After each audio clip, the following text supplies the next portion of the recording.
That sword looks cool. It's also eating your soul. Let me explain the fine print. Welcome to Isekai Diaries. I am a cursed at item appraiser. My job? To look at objects that drive men mad and see only paperwork. Today we open the vault. Are you ready to see what lies beneath? Most appraisers use holy water. I use syntax. Most fear the curse. I analyze it. In this episode, watch as I neutralize a king's crown, calm a weeping mirror, and outsmart a shadow cartel. No battles, just precision. Put on your headphones. Let the lofi guide you into the Arcane Relic Vault.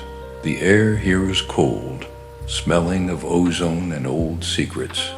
I adjust my glasses. My skill, absolute curse perception. It doesn't shout. It whispers. It tells me the truth behind the magic. Today, 3 items test my patience, and 1 tests my humanity. Listen closely. The story begins now.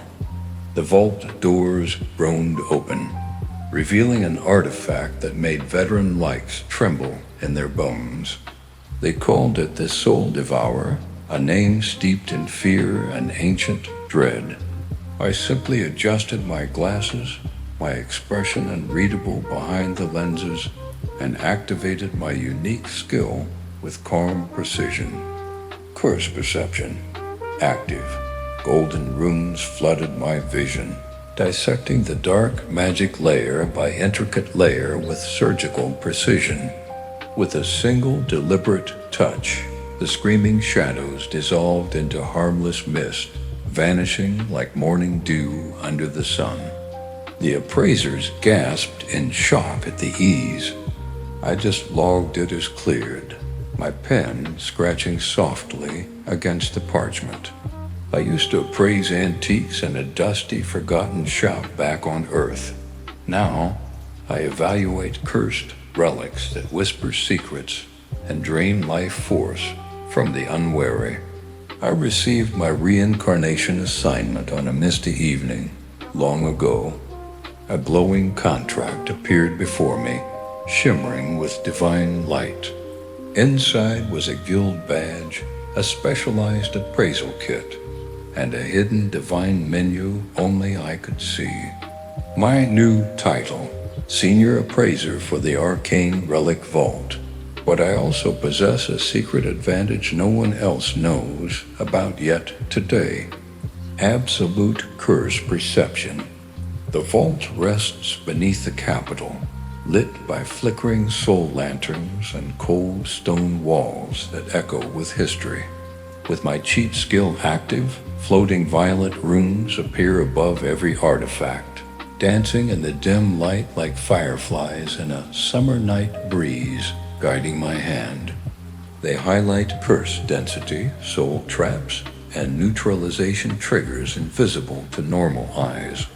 I adjusted my gloves, letting the aura expand gently. Instantly, I could sense which items were doomed to fail, and which relics needed a gentle, magical touch to restore their balance and peace. My supervisor, Chief Appraiser Elara, handed me a sealed iron crate, her face pale. Priority Alpha, she whispered, her voice trembling slightly. Recovered from the fallen king's tomb. 3 appraisers already lost their minds trying to open it. I placed my palm on the cold lid calmly, ready. My cheat skill instantly mapped the curse architecture. 7 layered hexes, 1 dormant blood pact, and a fractured soul core. I nodded calmly, meeting her gaze. I will handle it, I said, my voice steady despite the danger lurking within the box. She stepped back, trusting my judgment fully. The appraisal chamber fell silent as I unsealed the crate, the air growing heavy with pressure. Inside rested an obsidian crown, weeping black vapor that hissed like dying embers in a fireplace. The temperature dropped sharply. Junior appraisers stepped back, hands trembling in fear of the unknown. I activated absolute curse perception fully, my eyes glowing faintly gold. The vapor recoiled as golden threads of analysis wrapped around the crown, binding the chaotic energy. I began tracing the curse pathways, one by one, with the patience of a master craftsman working on delicate glass art. First layer, grief hex. Second, pride fracture. Third, soul leech. Each layer unraveled under my gaze like frayed thread being pulled apart gently. I didn't chant. I didn't struggle. I simply rewrote the magical syntax, correcting the errors in the spell's code with elegant, silent ease. The crown shuddered violently, then stilled. The vapor thinned significantly. Alara watched from the observation glass, her pen frozen mid-air in surprise. "He is not purifying it," she murmured to herself, realization dawning on her face. "He is editing reality itself with his mind alone." By the fourth layer, the vault's alarm runes flickered red. The curse was fighting back, sending psychic echoes of fallen kings and broken oaths into my mind. Most appraisers would have shattered under the mental weight.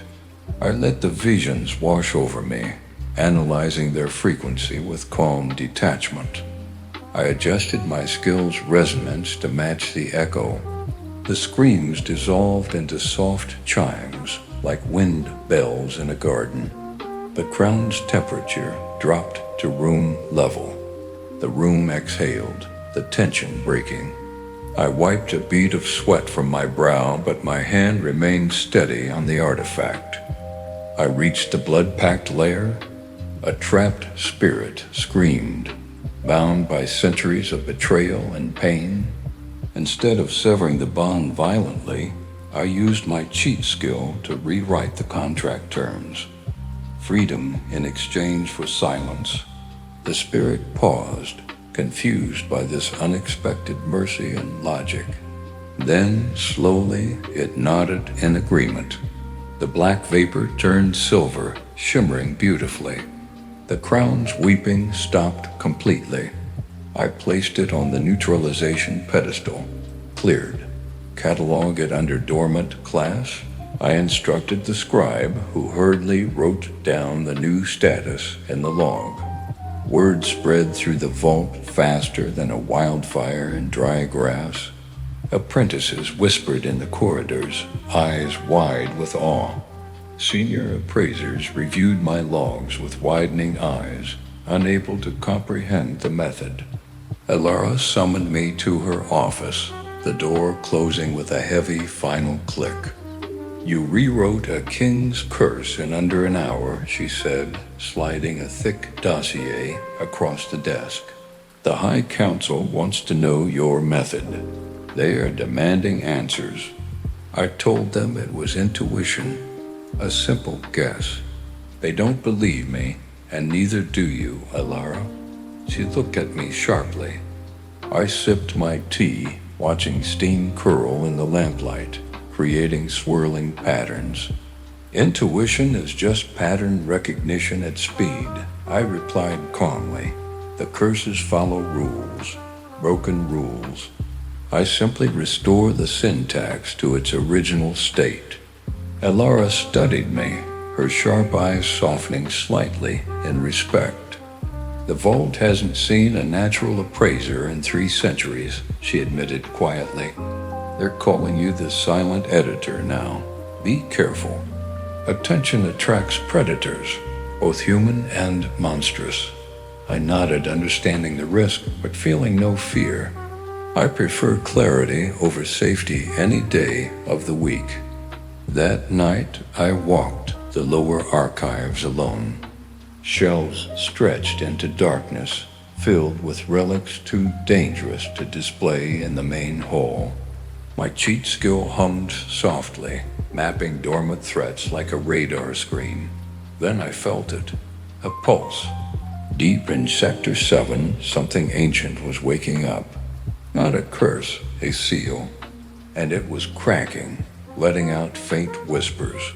I followed the resonance, my footsteps echoing on the cold stone floor. Behind a collapsed bookshelf lay a hidden alcove, dust undisturbed for decades. Inside rested a shattered mirror, its frame carved with forgotten, dark runes. My skill flared violently, warning me of danger. Class, Omega. Threat, reality fracture. This wasn't a relic. It was a prison, and whatever was inside had been listening to my thoughts. I placed my hand on the glass. The reflection showed not my face, but 1,000 screaming eyes staring back. I didn't pull back. I activated absolute curse perception at maximum output. Golden light flooded the alcove, pushing back the darkness. The mirror resisted, pushing back with cold, ancient malice that chilled my bones. But my skill didn't fight curses. It understood them deeply and truly, always. I traced the fracture lines, found the original binding phrase hidden in the carvings, and whispered the correction. The screaming stopped abruptly. The glass smoothed out, becoming clear again. The eyes closed, finding peace. The threat was neutralized, not destroyed, but calmed effectively by my touch. When I opened my eyes, Alara stood in the doorway, her face pale with shock. "You found the weeping mirror," she breathed, her voice barely audible. "It hasn't been seen since the Mage Wars. How did you calm it?" I wiped dust from my gloves, acting as if it were a routine task for me. It wasn't calm, it was lonely, I explained simply. Curses are just broken promises given form. I reminded it of its original purpose. She stared at me like I was a ghost, or a god, perhaps both. The next morning, the High Council arrived, their robes of silver and crimson flowing majestically. Faces carved from stone, they demanded a demonstration of my power. I brought them to the testing chamber, placed 3 cursed blades on the table, activated my skill. In 60 seconds, all 3 were neutralized, cataloged, and stored safely. The head counselor leaned forward, intrigued by the speed. "Name your price," he said, his voice commanding.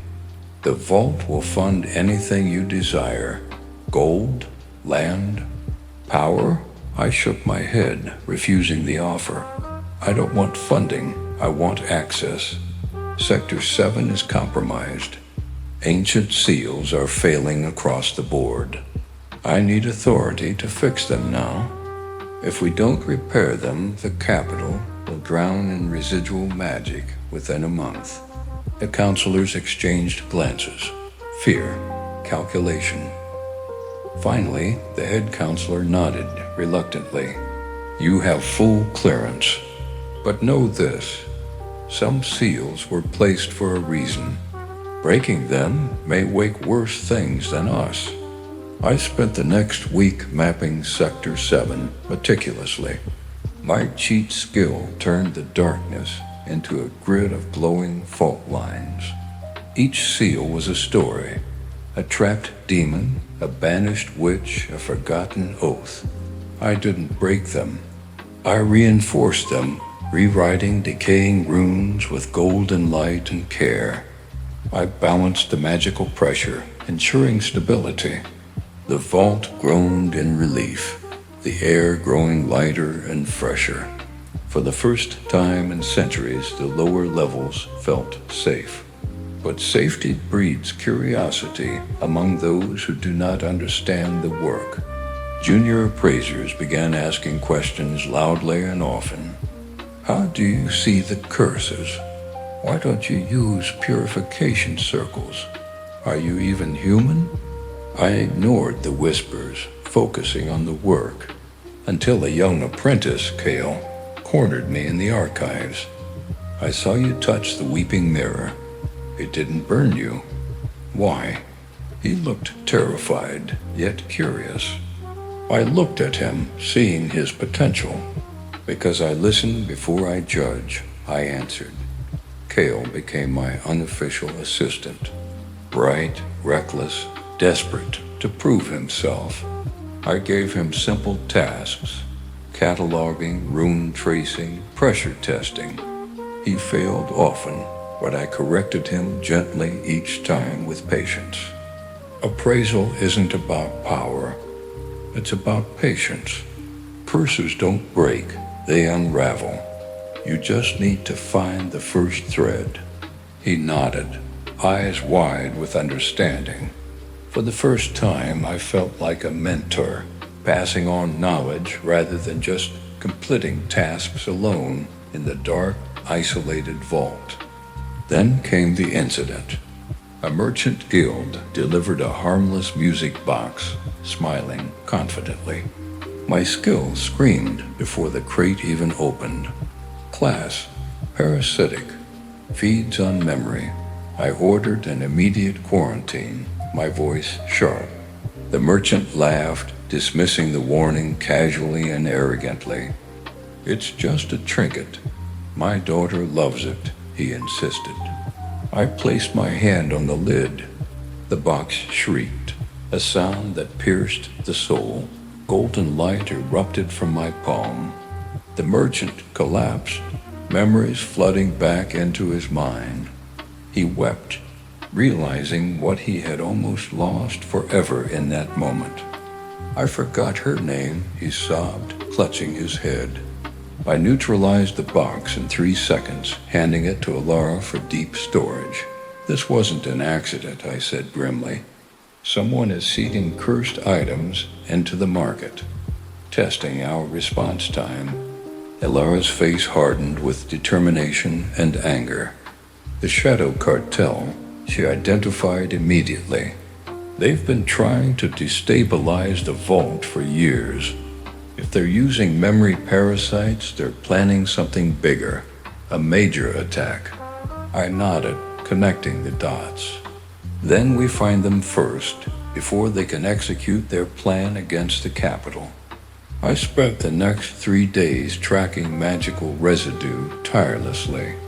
My cheat skill mapped delivery routes, cross-referenced merchant licenses, and flagged anomalous energy signatures. The pattern emerged clearly. 7 drops, 7 cities, all leading to the capital's underground aqueducts, secretly and quietly. I reported to Alara. She handed me a key, heavy and cold. Take this. It opens the old inspection tunnels. Be careful. The cartel doesn't leave witnesses alive. I descended into the darkness. The tunnels were damp, echoing with dripping water and the scent of decay and old, stagnant magic everywhere. My skill illuminated the path in soft violet light, guiding my steps. I found the first drop point, a rusted grate, a faded merchant seal, and a single cursed coin. I touched it. The residue led deeper. I followed, turned a corner, and found them. 3 figures in dark robes chanting over a vortex. They were chanting over a swirling vortex of stolen memories, a pool of pure chaos. They saw me, stopped chanting, drew curved daggers that pulsed with black energy. The silent editor, one hissed, recognizing me. We heard about you. Too bad you won't live to report back to the council tonight. I didn't draw a weapon. I activated absolute curse perception, saw the dagger's curse architecture, saw the vortex's weak point, saw the fear in their eyes. You're using third-rate hexes, I said calmly, my voice echoing in the tunnel. Let me show you how it's done properly and efficiently now. I stepped forward, placed my hand on the vortex. Golden light flooded the tunnel. blinding them. The daggers shattered into dust, the robes unraveled. The cartel members fell to their knees, minds flooding with the memories they'd stolen. They screamed, not in pain, in guilt and remorse for their actions. I walked past them, sealed the vortex, left them to justice. Some curses need facing, not purifying. The vault is safe. For now, but the story continues. If you enjoyed this appraisal, stay awake for the next episode in this series, or drift off to sleep. The choice is yours tonight. You are listening to Isekai Diaries. This was episode 1 of 12 from the Reborn as a Cursed Item Appraiser series. Next, we dive deeper into the vault's hidden politics and the Shadow Cartel's leader. Click the video on your screen now to continue the binge, or close your eyes. Rest well. The vault closes. The lights dim. Your journey through these 12 episodes has just begun. Subscribe to never miss a shift in this series. Comment below which job you want to see next after this arc ends. Until then, may your relics be stable and your dreams be curse-free. Good night.